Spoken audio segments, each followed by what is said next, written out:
Everyone, and welcome back to What a Story. Today, I have another friend from out west who's going to dazzle us with a wonderful story. So, Walter, what's up? How you How you doing? doing? Introduce yourself. My name is Walter Tenhaaf. Comedian, are you. Still over here in the Vancouver-ish area. Uh, yeah, just been kicking around, readjusting to life because the wife and I went for a bit of a scooch around the world for about a year. So now we're kind of back settling in. Yeah, having as much fun as possible. Yes, you have As much fun as this ancient, grizzled old graybeard face could have. to. What got you into comedy? You know what's weird? Bert Kreischer got me into comedy.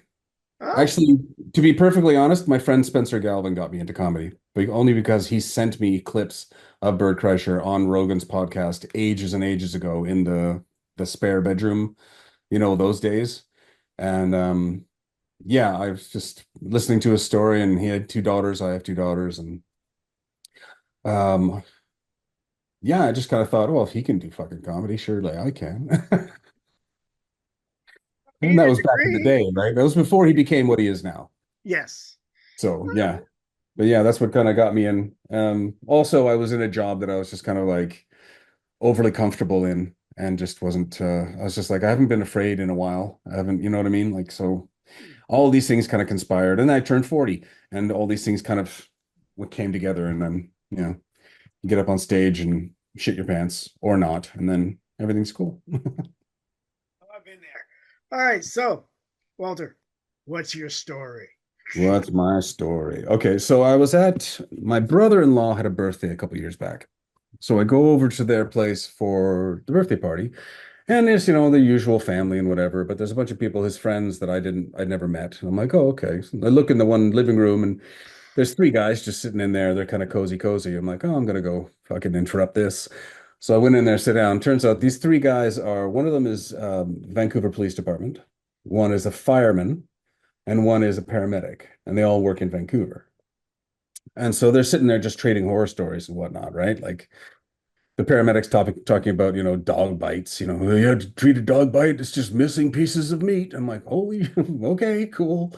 And the VPD guys got, this raid or that raid, whatever story, and the, firemen, whatever. So everyone's got these weird stories. And so they're just chit-chatting. One thing needs to kind of another. I'm like, oh yeah, I used to be a bouncer, right? And it's like, oh, hold your fucking, you're shocked by this news, I'm sure. But I'm like telling the story that because the one guy had been talking to the canine unit, the BPD guy was talking about the canine unit. So I'm like, oh, canine unit. Okay. So we had this one night outside the bar, and we're just sitting there, standing there, regular, calm, whatever night. And there was this guy. There was these two twins that would come to the bar often, and we called them the Trouble Trick twins because they'd always get into some kind of scuffle. And there's a guy with his back to me, and then the one twin. And then I saw the corner of my eye, something that looked like the guy punched him in the face. But I just thought I saw it, and I looked, and the guy was just standing there like this. So I'm like, oh, I must have seen that wrong. He must not have punched him in the face. And then all of a sudden, another fist comes up and punches him in the face again. I'm like, oh, here we go. So now two, three guys start going. I'm like, oh, here we go. Another three guys come running out of the bar. I'm like, oh, crap. Okay, so we're trying to grab everybody, pull them apart. There's a limo just down the street. All four doors on the limo open suddenly, and like 12 dudes come running out. So now we've got like a brawl of like 30 going on in the street, right? In front of the bar. And we're just all we can do as bouncers, all we can do is just basically here's two guys fighting, separate them, throw them on down, throw him on the ground, get to the next people, separate them, try and, the police have already been called. Okay, cool. Like 3 minutes, 4 minutes into this thing, one cop car, two cop car, three cop car, four cop car, five cop car, canine unit, right?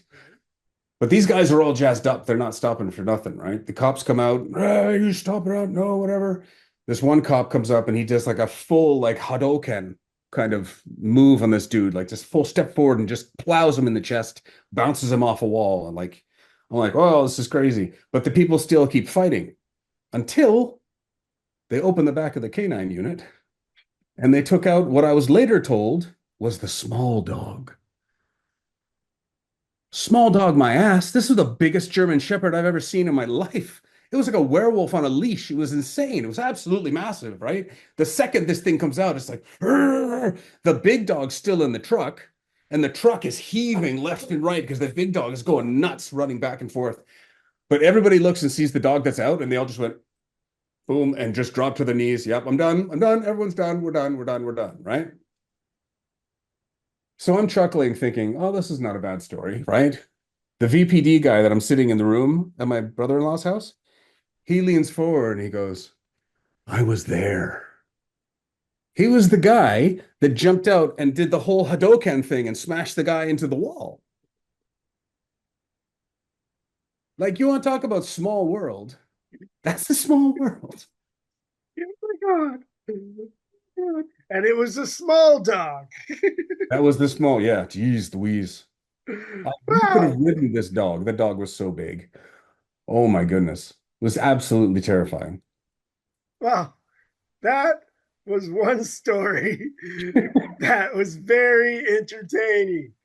Oh my God. All right. Well, if anybody wants to stalk you, what's your socials? My socials. I always have to look at it because I always forget what it is.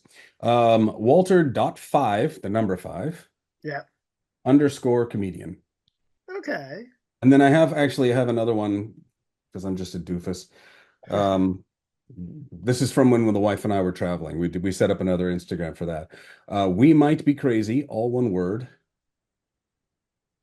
underscore travel log, which is a mouthful. I know it's terrible, but there's a lot of really cool, fun videos from like the whatever 19 countries that we went to. So monkeys and orangutans and all kinds of stuff. So yeah, it was good fun. Oh, thank you for sharing your story. It was extremely interesting. And I'd love to have you back and tell us some more stories. Yeah, it'd be But great. I got to go because I got to cook the wifey dinner. And dude, thank you for sharing. And I will see you in Vancouver sooner than later. Sweet.